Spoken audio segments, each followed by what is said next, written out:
समस्त सुधीजनों को नमन। कुरुवंश की उत्पत्ति तथा महर्षि व्यास के जन्म की चर्चा के प्रसंग में मैंने राजा उपरिचर की बात की है। सत्यवती जो व्यास की माता हैं और जिन्होंने पराशर ऋषि के संयोग समागम के द्वारा व्यास जैसे महामुनि को महामति को जन्म दिया, वे राजा उपरिचर की पुत्री हैं। राजा उपरिचर ने उनको दास को या मछुआरे को दे दिया था। यह कथा भी मैंने बताई है। राजा उपरिचर के वर्णन में कहा गया है कि वे इंद्र के भक्त थे। इंद्र को उन्होंने बहुत प्रसन्न किया और वसु का पद उन्होंने प्राप्त किया, इसलिए उपरिचर वसु उनका पूरा नाम कहा जाता है। इंद्र उन पर अत्यंत प्रसन्न हुए और इस पूरे परिचर के आख्यान का संबंध इंद्र पूजा, इंद्र महोत्सव, इंद्रध्वज और जर्जर पूजा इन प्रसंगों से बनता है। और नाट्यशास्त्र के अध्येताओं के लिए यह महाभारत का आख्यान अत्यंत महत्वपूर्ण है, क्योंकि नाट्य की रंगमंच की जो भारतीय परंपरा है उसमें इंद्रध्वज, इंद्र पूजा, इंद्र महोत्सव और जर्जर जो इंद्र का प्रतीक है, इंद्र के प्रहरण का प्रतीक है, अस्त्र का, उसकी पूजा की जाती है भारतीय रंगमंच पर पूर्व रंग में, नाट्य के आरंभ में। और नाट्यशास्त्र में इसका निरूपण किया गया है। तो महाभारत और नाट्यशास्त्र के अंतःसंबंध भी यहाँ जुड़ते हैं। राजा उपरिचर पर इंद्र प्रसन्न हुए और उन्होंने अपनी वेणवी यष्टि, बांस का अपना डंडा उनको प्रदान किया।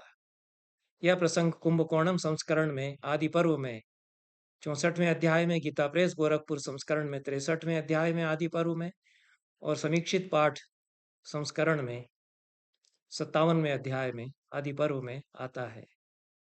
वेणवी यष्टि व्रत निषूदन इंद्र ने राजा उपरिचर वसु को प्रदान की और इष्ट प्रदान उद्देश्य शिष्टानाम प्रतिपालिनीम, इष्ट इससे पूरा होगा, इष्टि भी की जा सकेगी, पूजा की जा सकेगी, इष्ट कार्य इससे होंगे और शिष्ट का प्रतिपालन यह करेगी, विघ्नों को दूर करके यह शिष्ट जनों का रक्षण करेगी।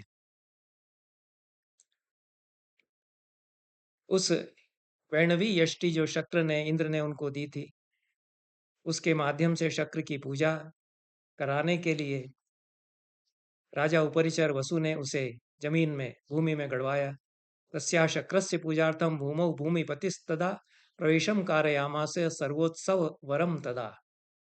उत्सव उसके आसपास उन्होंने खूब मनवाया, नृत्य गीत संगीत आदि के द्वारा इंद्र की पूजा की। वह इंद्र का प्रतीक बन गई। इंद्र के वज्र का भी प्रतीक है, इंद्र के अस्त्र का प्रतीक वह है। और मार्गशीर्ष मास में पूर्व पक्ष में यह इंद्र महोत्सव हुआ, इसको महामख कहा गया है। इंद्रमह भी इसको कहते हैं। वासुदेव शरण अग्रवाल ने भी इंद्रमह का विस्तार से विवेचन किया है। हरिवंश पुराण आदि पुराणों में इसकी चर्चा आती है और यह महामख भी कहा गया है। तो यह प्रथम पूजा इंद्र की राजा उपरिचर वसु ने जो कराई, उससे एक परंपरा चल पड़ी कि सभी राजा वेणवी यष्टि को जमीन में गड़वा करके इंद्र का प्रतीक, इंद्र के हथियार का, इंद्र के अस्त्र का उसको प्रतीक मान करके उसकी पूजा करते हैं और उसके माध्यम से इंद्र की पूजा करते हैं। तथा प्रवृत्ति चाद्यापि यष्टे क्षितिपसत्तमयि प्रवेश क्रियते राजन यथा तेन प्रवर्तितः। राजा उपरिचर वसु ने जो परंपरा प्रवर्तित की, तब से लगा करके सभी राजा इंद्र पूजा, इंद्र महोत्सव का आयोजन करते हैं और बांस की इस यष्टि को जमीन में गड़वाकर उसके आसपास इंद्र का उत्सव आयोजित कराते हैं। यह अत्यंत प्राचीन परंपरा है और इसका प्रवर्तन राजा उपरिचर वसु ने किया। यह महाभारत से पता चलता है। फिर आगे कहा गया है कि अगले दिन उन्होंने उसको जो जमीन में गाड़ा था उसको उठवाया और खूब ऊपर उठा करके जुलूस बना करके उसको प्रवेश कराया। अलंकृत वह थी, गंध अलंकृताया पिटकैर गंधमाल्यश्च भूषणैः। पिटक और गंधमाल्य, पिटारी सामान्यतया अर्थ लिया जाता है पिटक का, और गंध और मालाओं से आभूषित करके और चारों तरफ उसके मालाएं लपेट करके द्वात्रिंशत् किष्कु संहिताम, ऐसा पाठ आया है 64वें अध्याय में कुंभकोणम संस्करण में, और 63वां अध्याय जो गीता प्रेस गोरखपुर में एतत् स्थानीय है उसमें यह पाठ नहीं है। 32 किष्कु या हाथ ऊंचाई उसकी थी। नाट्यशास्त्र में भी उसकी ऊंचाई इसी प्रकार से बताई गई है, और बड़ा ऊंचा यह बांस का डंडा है। किष्कुर हस्ते वितस्तौ च शूक कीटे च वृश्चिकः, ऐसा अमरकोश में पाठ आता है। तो यह हाथ के बराबर जो लंबाई है उसको एक किष्कु कहा जाता है। यह पहले एक पैमाना हुआ करता था 1.5 फीट के बराबर, या बीच की उंगली की नोक से लगा करके, और यह जो हमारी कोहनी का सबसे नीचे का सिरा है उस तक की जो लंबाई है सामान्यतया उसको हस्त भी कहते हैं। और हस्त एक पैमाना हुआ करता था जिसको कि सूत्रधार हाथ में लेकर के चलते थे, सूत्र से बना हुआ, उसके आधार पर वो भवन निर्माण के लिए माप करते थे, उसका किष्कु भी नाम है। गीता प्रेस गोरखपुर में इसके स्थान पर पाठ भेद मिलता है, और यह पाठ मिलता है कुंभकोणम संस्करण में माल्यदाम परिक्षिप्ताम द्वात्रिंशत् किष्कु संहिताम। द्वात्रिंशत् या 32 किष्कु किष्कु के बराबर उसकी लंबाई, उसकी ऊंचाई थी। और माल्यदाम परिक्षिप्ता विधिवत क्रियते पिच, यह पुणे संस्करण 57वें अध्याय का 21वां श्लोक, और गीता प्रेस गोरखपुर संस्करण में 63वें अध्याय के 21वें श्लोक में पाठ मिलता है। उसमें उन्होंने द्वात्रिंशत् किष्कु संहिता में यह पाठ हटा दिया है और विधिवत क्रियते पिच यह पाठ लिया है। फिर आगे आया है कि उद्धृत्य पिटके चापी द्वादशारत्नि कोच्छ्रये, 12 रत्नी ऊंचे, ऊंचाई वाली, यहाँ पर ऊंचाई फिर बताई गई है। और उसको पिटक में स्थापित करके वस्त्रों से विभूषित करके उसके ऊपर ध्वज बांध करके वे उस इंद्र महोत्सव को जो है वह ले गए। इस प्रकार से यह यहाँ पर पाठ मिलता है। ये जो पूरा अध्याय है आदि पर्व का, इसमें गीता प्रेस गोरखपुर के पाठ और समीक्षित पाठ के संस्करण के पाठ में पाठ साम्य है अनेकत्र, और कुंभकोणम संस्करण में पाठ भेद है। और जो पाठ भेद है वह बहुत ही महत्वपूर्ण है। ऐसा लगता है कि दाक्षिणात्य संस्करण में एक कोई परंपरा है जो चली आ रही है, तदनुसार पाठ है। ये जो नाप है द्वात्रिंशत् किष्कु का नाप बताया गया है, इसको गीता प्रेस गोरखपुर और समीक्षित पाठ संस्करणों में यह पंक्ति इस रूप में नहीं रखी गई है, और आगे भी इस प्रकार के पाठ भेद हैं। तो उससे लगता है कि इंद्र पूजा की, इंद्र महोत्सव की एक परंपरा कोई चली आ रही है जिसको कि संरक्षित किया गया है पाठ में। और कुंभकोणम संस्करण में इसीलिए अतिरिक्त श्लोक अनेक हैं जिनमें कि यह पूजा इंद्र की विधि विधान से बताई गई है। इस दृष्टि से तीनों जो संस्करण मेरे सामने हैं उनका अध्ययन करें तो ये जो इंद्र पूजा की परंपरा है और इसमें कितने विविधताएं भी हैं कहीं, और इसकी क्षेत्रीय परंपरा कोई यदि है तो वह भी हम इससे समझ सकते हैं। आगे कहा गया है कि राजा उपरिचर वस्त्रों में उसको अवगुंठित करके और ध्वज के रूप में उठा करके लेकर के आए। श्रेष्ठ ब्राह्मण उसकी पूजा कर रहे थे। स्वस्ति वाचन किया गया, पुण्याह वाचन किया गया और ध्वज उठाया गया। और इसकी पूरी परंपरा फिर बताई गई है कि सभी राजा लोग इसी प्रकार से करने लगे। इंद्रध्वज के रूप में फिर उस वेणु यष्टि को लेकर के आते थे। कुंभकोणम संस्करण में पाठ आता है 26वें श्लोक में 64वें अध्याय में, शंख भैरी मृदंगैश्च सन्नादः क्रियते तदा भगवान पूज्यते चात्र यष्टि रूपेण वासवः। शंख भैरी और मृदंग इन वाद्यों के साथ में भगवान वासव जो इंद्र हैं उनकी पूजा यष्टि रूप में, यह जो वेणुदंड है बांस का जो डंडा है इसके रूप में की जाती है। गीता प्रेस गोरखपुर में यष्टि रूपेण वासव के स्थान पर हंस रूपेण चेश्वर यह पाठ है। और हास्य रूपेण शंकर यह पुणे संस्करण में समीक्षित पाठ संस्करण में पाठ है। अब एक परंपरा कहीं से यह चली आ रही है कि यह जो वेणु है दिया तो इसको इंद्र ने है, पर इस वेणु यष्टि का शंकर के रूप में पूजन किया जाता है। इसको गीता प्रेस गोरखपुर के पाठ में और समीक्षित पाठ संस्करण के पाठ में रखा गया, पर यह जो कुंभकोणम संस्करण में दाक्षिणात्य संस्करण में पाठ रखा गया है हंस रूपेण चेश्वर और हास्य रूपेण शंकर, इसके स्थान पर यष्टि रूपेण वासव यह पाठ, यह भी सांप्रदायिक पाठ है और प्रामाणिक पाठ यह है, क्योंकि मूलतः तो इंद्र पूजा की बात हो रही है और पूरा का पूरा इंद्र मह का वर्णन है और इंद्र महोत्सव मनाया जा रहा है इसका वर्णन है। इंद्र ने ही यह वेणुदंड या यष्टि दी है। पूरी परंपरा सारे भारत में जो प्रचलित है वह इंद्रध्वज के रूप में वेणुदंड की पूजा की परंपरा है। नाट्य महोत्सवों में इसकी पूजा की परंपरा है। अनेक क्षेत्रीय जो नाट्य हमारे हैं उनमें यह जो लाया जाता है वंशदंड, इसको इंद्र के प्रतीक के रूप में पूजा करने की परंपरा है।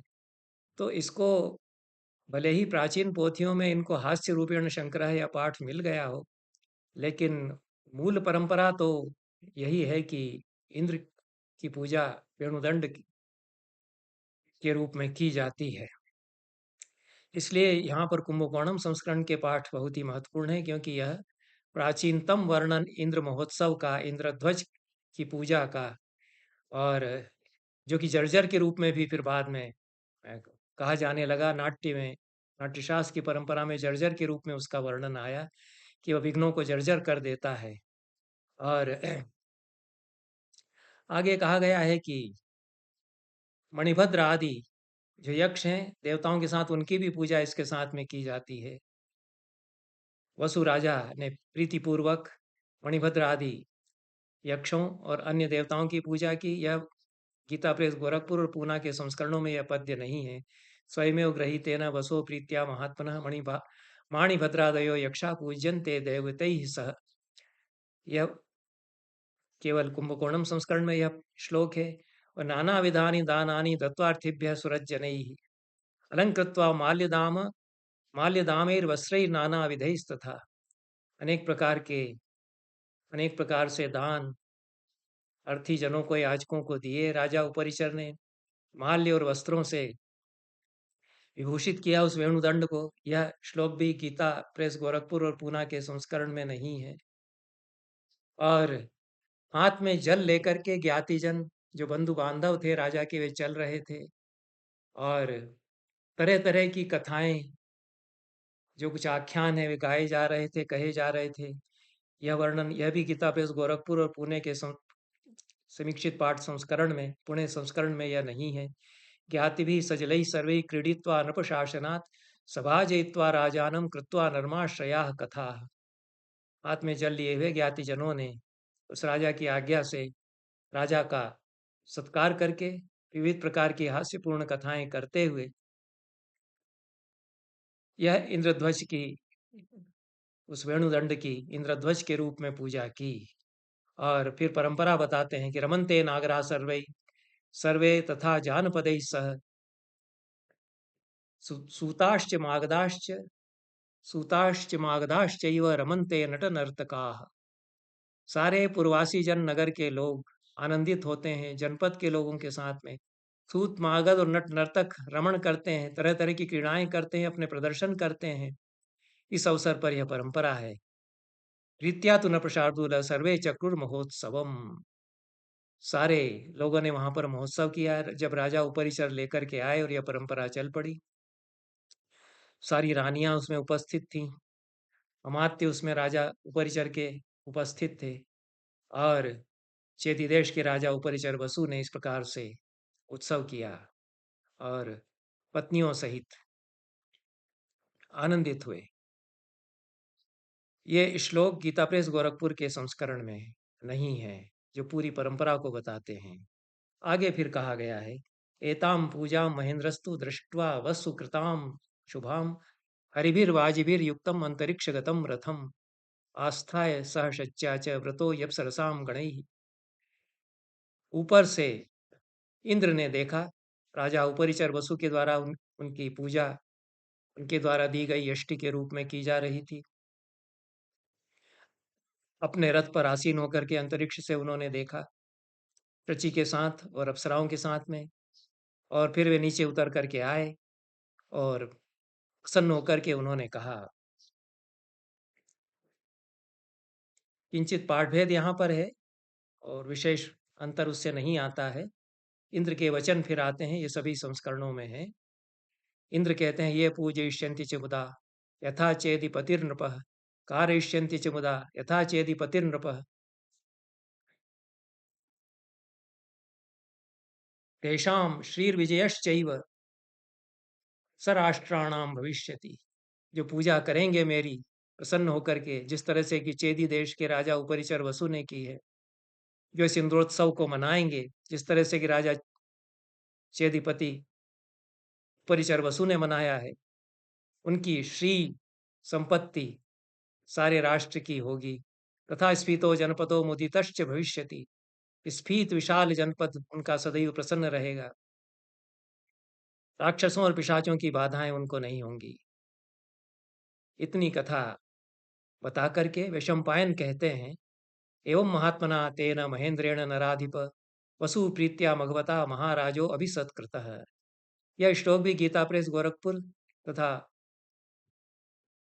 समीक्षित पाठ संस्करण में नहीं है, और इसमें कहा गया है कि महात्मा महेंद्र के द्वारा महाराज वसु का सत्कार किया गया और उपस्थित हुए वे, जो उत्सव मनाया उनका पहली बार उपरिचर वसु ने, और सत्कार करके वे अपने स्वर्गलोक वापस गए। एवं कृत्वा महेंद्रस्तु जगाम स्वम निवेशनम, अपने स्थान पर महेंद्र वापस चले गए। यह पंक्ति भी गीता प्रेस गोरखपुर संस्करण और पुणे संस्करण में नहीं है। आगे कहा गया है, उत्सवं कारयिष्यन्ति सदा शक्रस्य ये नराः भूमिरत्नादिभिर्दानैस्तथा पूज्या भवन्ति ते वरदान महायज्ञैस्तथा शक्रोत्सवेन च संपूजितो भगवता वसुश्चेदी चेदीश्वरो नृपः। कहा है कि जो लोग इस प्रकार का उत्सव कराएंगे, इंद्र का भूमि रत्न आदि का दान देंगे इंद्रोत्सव के अवसर पर, वे पूज्य होंगे। और जिस प्रकार से चेदीश्वर, चेदी देश के अधिपति उपरिचर वसु ने उत्सव कराया, उसके पश्चात वे जिस प्रकार से धर्म में स्थित रह करके सारी पृथ्वी का पालन करते रहे हैं, उस प्रकार से शेष लोग भी इस उत्सव को मनाएं और करते रहें। यह कुंभकोणम संस्करण में 64वें अध्याय में यह आया है प्रसंग आदि पर्व में, और इसके अनेक पद्य शेष संस्करणों में नहीं हैं, और वे एक परंपरा का प्रकाश करने वाले पद्य हैं। इसलिए मुझे लगा कि वे महत्वपूर्ण हैं, और यह जो परंपरा है यह बहुत ही महत्वपूर्ण परंपरा है।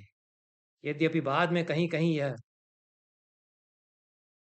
छीज गई, विखंडित हुई, और आगे तो कथा आती ही है हरिवंश पुराण में विशेष रूप से, अन्य पुराणों में भी, कि बालक कृष्ण कहते हैं कि इंद्र की पूजा हम क्यों करें, हम तो गोवर्धन की पूजा करेंगे, हम पहाड़ को पूजेंगे जो हमें बचाता है।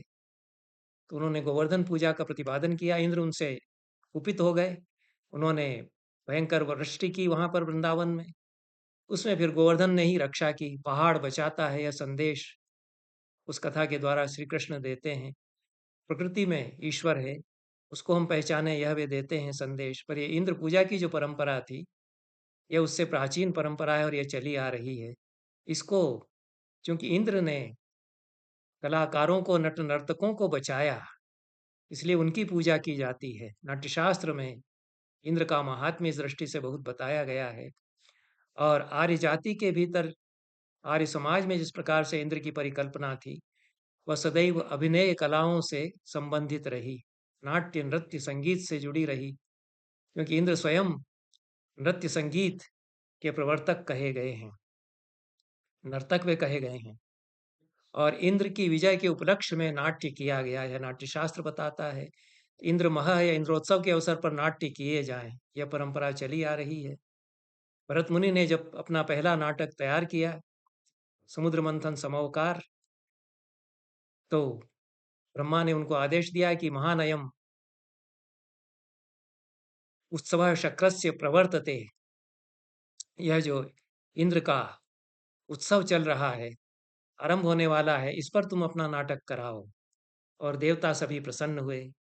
समुद्र मंथन समवकार का अभिनय देख करके जो भरत मुनि ने कराया, ऐसा नाट्यशास्त्र में पहले अध्याय में बताया गया है। और प्रीतस्तु प्रथमम शक्र दत्तवान स्वम ध्वजम शुभम, इंद्र ने प्रसन्न होकर के स्वयं अपना ध्वज, इंद्रध्वज, भरत मुनि को दिया। तो जो इंद्रध्वज या जो वेणुदंड राजा उपरिचर वसु को इंद्र ने स्वयं दिया था, पहला इंद्र महोत्सव इंद्र मह मनाया राजा उपरिचर वसु ने, उससे जो परंपरा चली आई है, वह नाट्य के प्रथम प्रयोग में आई।